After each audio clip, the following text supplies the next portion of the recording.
Mostly ரெகுலராக நான் பண்ணுற மார்னிங் ஒர்க் அப்படின்னா காலைல எழுந்திரிச்சோடனே ஜன்னல் திறந்து வைக்கிறது, பிளாங்கெட்டு, பெட் ஸ்ப்ரெட்டு. முன்னாடிலாம் அதை நான் பண்ண மாட்டேன். இப்போ பாப்பா இருக்கவும் பூச்சி வந்துருச்சுன்னா கூட தெரியாது. நைட்டெல்லாம் ரூம் மூடியே இருக்கிறதுனால மார்னிங் எழுந்திரிச்சோடனே முதல்ல ஜன்னல் திறந்து வச்சுருவேன்.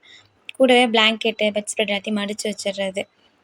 கீழே வந்து போட்டிருக்கிறதுனால பெட்டை பூச்சி வந்தால் கூட தெரியாது. அதனால் எப்போவுமே அதை கொஞ்சம் நீட்டாக மெயின்டைன் பண்ணிகிட்டே இருப்பேன். இதெல்லாம் மடித்து வச்சதுக்கப்புறமா ஹாலை நீட் பண்ண போயிடுவேன். ஏதாவது எடுத்து வைக்க வேண்டியதாக இருந்துச்சுன்னா அங்கங்கே எடுத்து வச்சுட்டு ஹாலை கூட்டி விட்ருவேன். மார்னிங் இந்த ஒர்க்லாம் மார்னிங்கே பண்ணிட்டோம்னா ஈவினிங் பண்ண வேணாம். ஏன்னா 2 பேர் தானே இருக்கோம். அதனால் பெருசாக குப்பை ஒன்றும் வராது. அப்புறம் பாப்பாவோட வாக்கரில் இருக்கிற ஸ்டாண்டெல்லாம் வந்து ஃபிட் பண்ணிவிட்டு கொஞ்சம் நேரம் வெயிலில் வச்சுருவேன். இது எப்போவுமே பண்ணுறது. ஏன்னா இப்போ பாரு வீட்டுக்குள்ளேயே வச்சுருக்கேன். அதனால் கொஞ்சம் கொஞ்சம் வெளியில் வச்சு வச்சு எடுக்கிறது. சைட் பை சைடாக அப்படியே கூட்டி விட்டுட்டு கிச்சனில் பாப்பாவுக்கு பால் ஆற்றிடுவேன். எழுந்திரிச்சோடனே எப்போவுமே பால் ஒரு கிளாஸ் கொடுத்துருவேன். அதனால் பால் ஆற்றி வச்சுட்டு அப்படியே பால்கனி சைட் தான் வருது. காலையிலே நீட் பண்ண வேண்டியதெல்லாம் நீட் பண்ணிட்டேன்னா எனக்கு ஈவினிங் பெருசாக ஒர்க் இருக்காது. அதனால் காலையிலே எடுத்து வச்சுட்ருந்தேன். என்னோடய பால்கனி நல்லா மெயின்டைன் பண்ணிகிட்டு இருந்தேன். இப்போ ரீசெண்டாக அம்மா வீட்டுக்கு போயிட்டு வந்ததுக்கப்புறமா கம்ப்ளீட்டாக பாதி செடிக்கிட்ட பட்டு போயிடுச்சு. ஏன்னா 10 டேஸ் கிட்டே நான் வரல. ஹஸ்பண்ட் கிட்ட தான் தண்ணியெலாம் ஊற்ற சொல்லியிருந்தேன். அவங்க பாதி நாள் ஊற்றிட்டு பாதி நாள் ஊற்றலையோ என்னமோ தெரியல. பாதி செடிக்கிட்ட பட்டு போயிடுச்சு.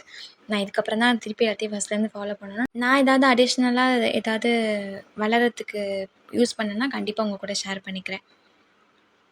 ஸோ எப்போவுமே காலையில் எழுந்திரிச்சோன்னே பெட்ரூம், ஹால், அப்புறம் பால்கனி, கிச்சன் இதிலே தான் சுற்றிக்கிட்டு இருப்பேன். இதுக்கப்புறமா தண்ணி காலையில் ஊற்றிட்டு இன்றைக்கி கொஞ்சம் லேட் ஆயிடுச்சு. தண்ணி எல்லாமே ஊற்றிட்டு மார்னிங்கே எப்போவுமே ஊற்றிடுவேன். மோஸ்ட்லி ஈவினிங் ஊற்ற சொல்லுவாங்க. நான் ஈவினிங்லாம் ஊற்ற மாட்டேன். மார்னிங் ஒன்ஸ் ஊற்றிட்டேன்னா எனக்கு செம்மண், அதனால் மண் நிறையா ஈரத்தை வாங்கி வச்சுக்கும். நான் கீழே அதனால் மார்னிங் ஒன்ஸ் ஊற்றினா போதும். நான் காஞ்சி போயிருந்தால் மட்டும்தான் ஈவினிங் வந்து தண்ணி ஊற்றுவேன். நான் இதுக்கப்புறம் ஏதாவது கண்டிப்பாக டிப்ஸ் ஃபாலோ பண்ணணுன்னா நான் உங்களுக்கு கண்டிப்பாக டிப்ஸ் சொல்கிறேன்.